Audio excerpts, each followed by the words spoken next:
I'm Summer El-Khatib, and I have an ESA, and his name is Syrup, and I've had him for a year now. He's always there for me whenever I'm having a bad day and I'm crying, and he'll come up to me and lick my tears, or he keeps me busy whenever I'm bored, and he'll be like making these weird grunty noises, and he's like, "Come on, Mom, let's go." So we'll go play. Hey. Hi. Hi, guys. Hi. And Dad's sitting. My name is Kelsey Stone. I'm a junior here at LMU. This is Russ. I've had Russ for going on 2 years now. He's my best bud. So I'm Dr. Sherry Browning. This is my 4th year, about to finish up my 4th year at Lincoln Memorial University, an assistant professor of psychology.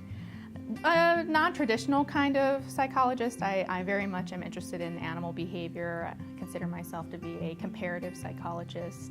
As I do know a few students that have emotional support animals, I've heard them commenting to me sometimes that people come up to them and they're like, what problem do you have? Like, why do you need this animal? And that is the last thing you want to do to someone who really does have them as an emotional support animal.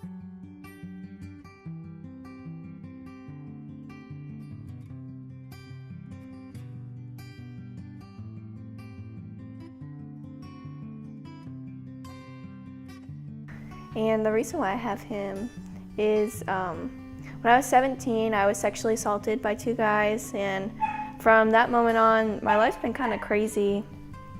And that just gives me a lot of anxiety, and something I don't really like to deal with, but I have to. And so he gives me a lot of comfort when dealing with that. I really do need him. I battle with depression very badly, and my anxiety goes through the roof, and I honestly cannot control it. And he does keep me centered. He keeps me grounded. He keeps, me on earth right now. And I think people who do abuse the right to have an animal on campus, I don't think that's very fair to people who do struggle and who do really need them.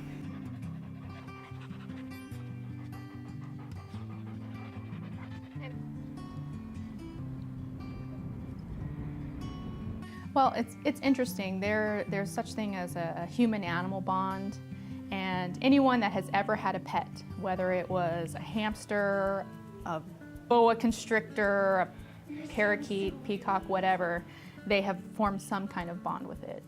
And so when you're thinking about emotional support animals, those animals are providing, as the name implies, emotional support for those individuals, much like anyone's pet would provide for them. My mom actually works with rescue, and she was a director at a no-kill animal shelter.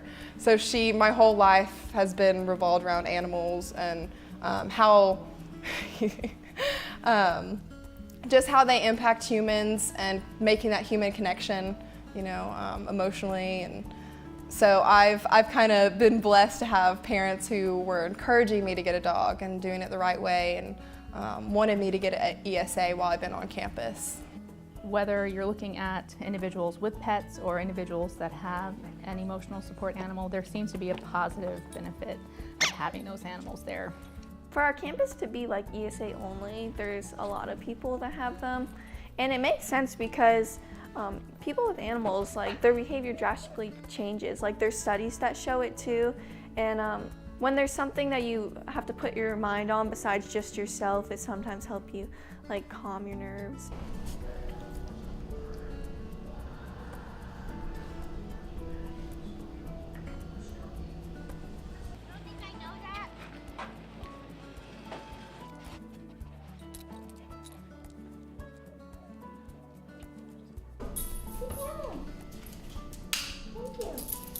I think people don't understand that there is a lot of paperwork involved.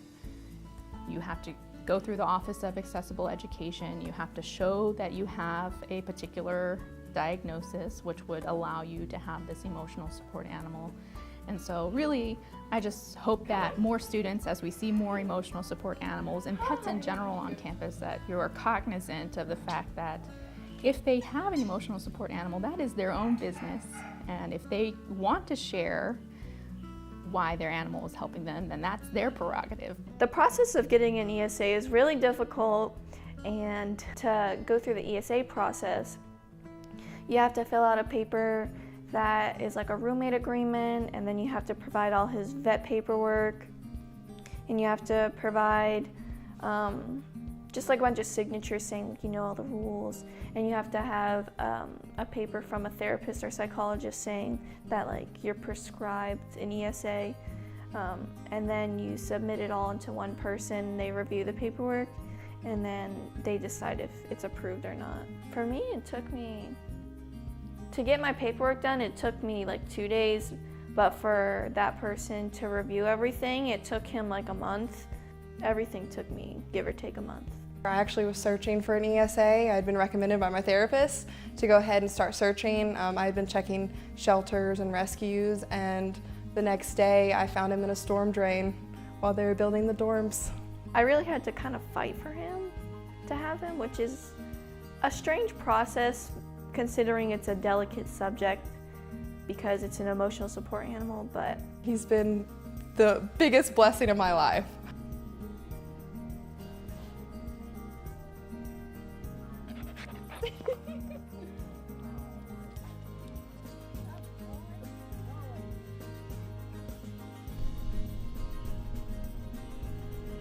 In fact, I think it teaches them responsibility. He helps me stay like on pace with things, makes me stay in check, like, okay, I need to go back to my room and take care of him now, and then, I don't know, so it just makes me more focused on things, more responsible for my actions. People like to joke with me and say, you know, your pets aren't your kids, but it sort of is a practice for other responsibilities that these individuals will have in the future, whether it is more than one pet or their own children. I don't think dogs are accessories.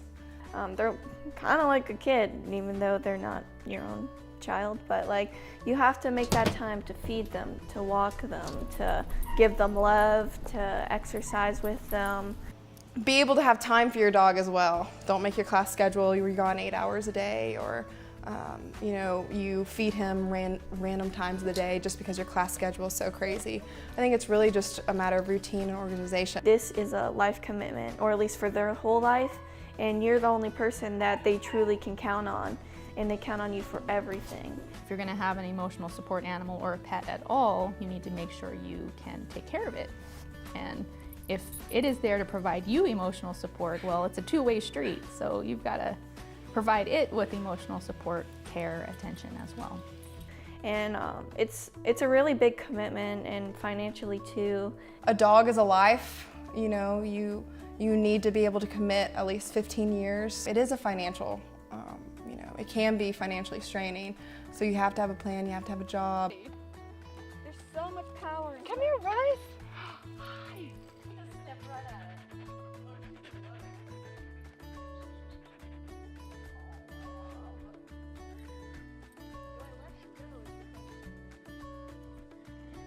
You also have to consider the fact that we are a school that has a veterinary program, and a lot of those vet students should interact with animals on a daily basis. And in fact, I think it is something that is highly recommended that they all have a dog or a cat.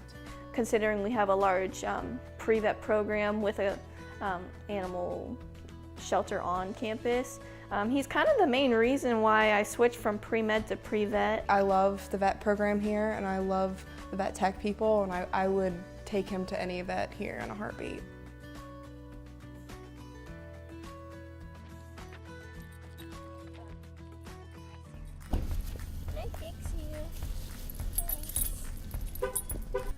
In the end, it was really worth it. And he's been a blessing, and he's helped me more than anything else has helped me.